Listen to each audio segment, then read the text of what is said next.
Hello everyone, आज class 10 के लिए केमिस्ट्री तो पिछले क्लास में थोड़ा बहुत जानकारी लिए थे। आज पढ़ना है 10 क्लास का फिजिक्स।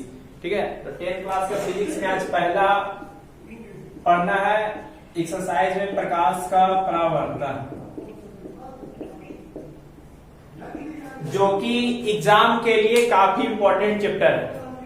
ठीक है, प्रकाश का परावर्तन से एक लॉन्ग आंसर का क्वेश्चन और 2 से 3 ऑब्जेक्टिव टाइप क्वेश्चन और एक शॉर्ट आंसर क्वेश्चन इससे इंपॉर्टेंट रखता है। यानी इस चैप्टर से लगभग 7 से 8 नंबर का आपका मैक्सिमम क्वेश्चन रहेगा। तो इस चैप्टर के बारे में जानकारी आपको लेना अनिवार्य है। ठीक है, प्रयास कीजिए, वीडियो को सही ढंग से देखें, लास्ट तक जरूर देखें और जो भी क्लियर नहीं होता है कमेंट में लिखकर बताएं, हम अगले क्लास में आपको हम क्लियर करेंगे। ठीक है, आज बढ़ते हैं प्रकाश का परावर्तन पे। तो जानिए प्रकाश का परावर्तन। जानने से पहले जानिए प्रकाश है क्या। तो प्रकाश एक ऐसी युक्ति जिसके माध्यम से हम किसी वस्तु को देख पाते हैं। ठीक है, प्रकाश एक ऐसी युक्ति जिसके माध्यम से हम किसी वस्तु को क्या करते हैं, देख पाते हैं। प्रकाश ऊर्जा का रूप है।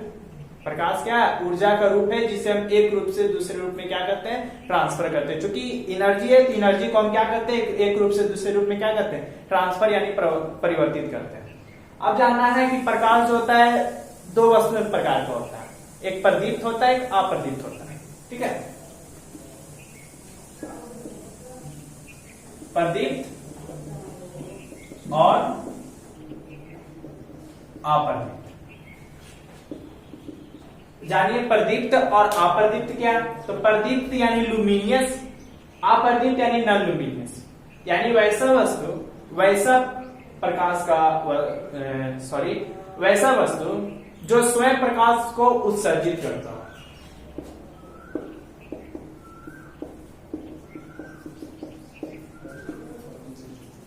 जो प्रकाश उत्सर्जित करता हो वो भी कैसा, स्वयं।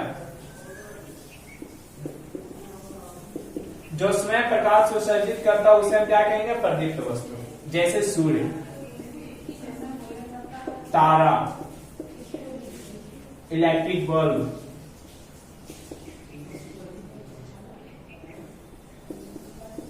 और जो प्रकाश स्वयं उत्सर्जित नहीं करता, जो प्रकाश स्वयं उत्सर्जित नहीं करता उसे क्या कहेंगे, अप्रदीप्त कहेंगे।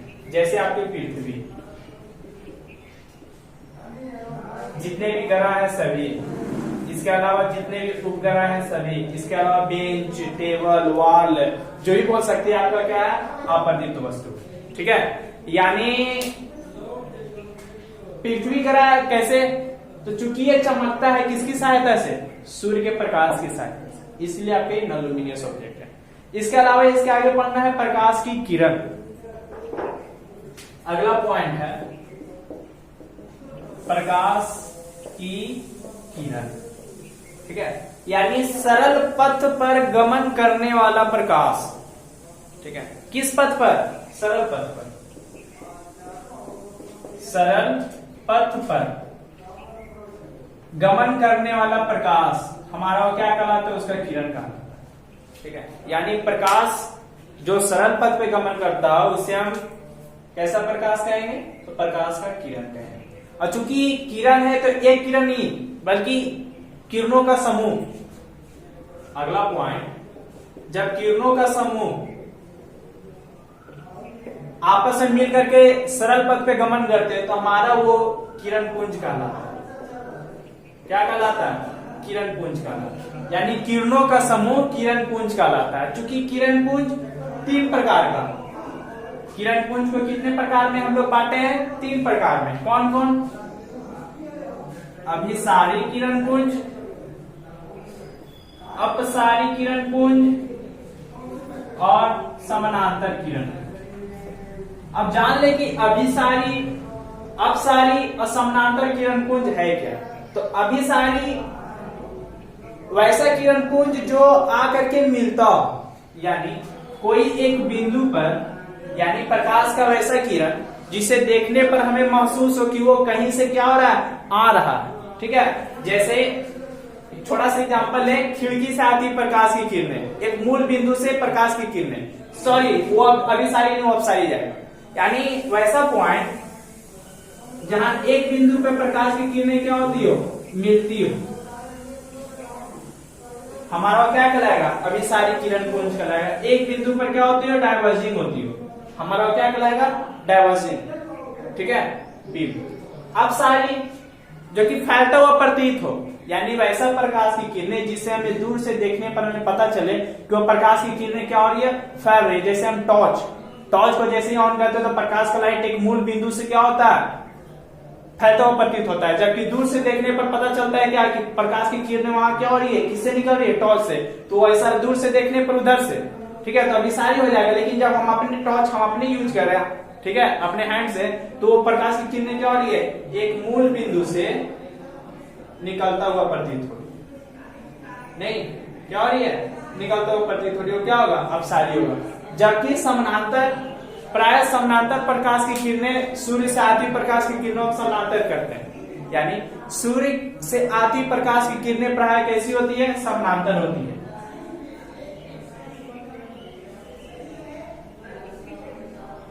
यानी वैसा प्रकाश का किरण पुंज जिसके बीच हमेशा दूरियां समान हो, ना कि इस ढंग। ये हो गया आपका किरण पुंज। अगला पॉइंट पढ़ना है आपका, इसी में है कि प्रकाश होती है कुछ ट्रांसपेरेंट होती है, प्रकाश में कुछ वस्तुएं होती है ट्रांसपेरेंट होती है, तो कुछ ट्रांसपेरेंसी होती है, कुछ ओपेक्यू होती है, मतलब पारदर्शी, कुछ पारभासी होती है वस्तुएं और कुछ अपारदर्शी होती है। कहने का मतलब हो गया, ये पॉइंट को समझिएगा, पारदर्शी यानी जिससे प्रकाश आसानी से आर पार हो जाए, जिससे प्रकाश आसानी से आर पार हो जाए, जैसे लेंस, पानी साफ शुद्ध है यानी साफ, ना कि गंदा, गंदा में नहीं, कीचड़ युक्त दूसरा हो जाएगा, ठीक है।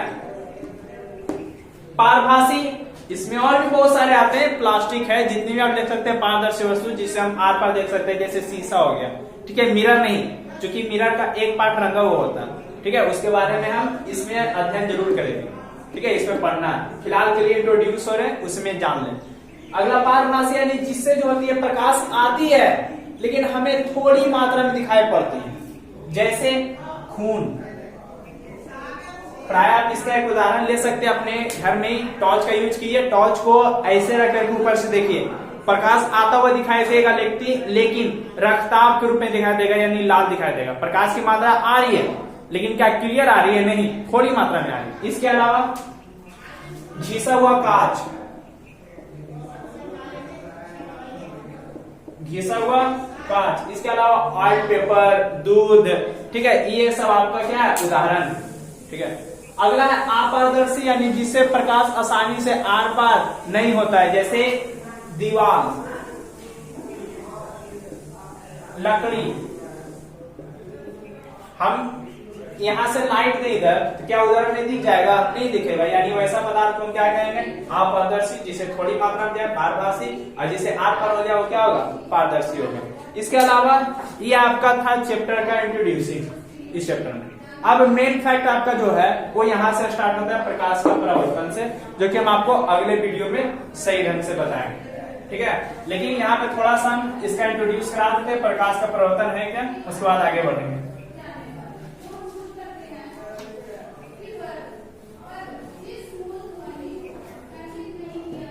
प्राय लौटने की प्रक्रिया हमारा परावर्तन कहलाता है। परावर्तन जो लौट जाए, लौटने की प्रक्रिया परावर्तन। अब देखना है कि ये घटना किसके साथ हो रही है, प्रकाश के साथ हो रही है। किसके साथ हो रही है, प्रकाश के साथ, तो वो घटना हमारा क्या कहलाएगा, प्रकाश का परावर्तन कहलाएगा।